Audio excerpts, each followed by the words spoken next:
Magsasama-sama sa big screen ang dalawa sa pinaka-iconic na aktres ng pelikulang Pilipino in their most matapang role sa Brillante Mendoza film na Until She Remembers. Nasa frontline ng balitang yan, si MJ Marfort. Not deeper. Paghimas ng paa, Light is shattered without her. pagpapakain. And the verse. Ilan lang ito sa pagpapakita ng pag-ibig at sakripisyo na hindi mabubura at hindi malilimot kailanman.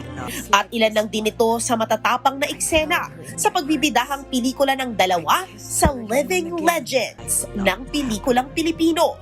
Boots Anson Roa Rodrigo at Charo Santos Concho sa Until She Remembers. In my case, biniro nga ako ng mga anak ko, Ma, it took you 81 years to bear. I mean, bear as in, I was wearing a skin-colored. But you know what? We were both in character. Oo, talaga. Yeah, we were not mindful of Oo. bathing scene ba to or ano. Basta it was a caregiving scene where, you know, pala yung pagmamahal ko sa kanya talagang hanggang pagpapaligo gagawin ko. Ang kwento ng kanilang pag-ibig ay mabubunyag ng karakter ni Barbie Forteza na si Angel, na sa gitna ng pamilya niyang nagkakawatak-watak ay madidiskubre ang relasyon ng kanilang lola na si Concha sa kaibigan nitong si Catherine.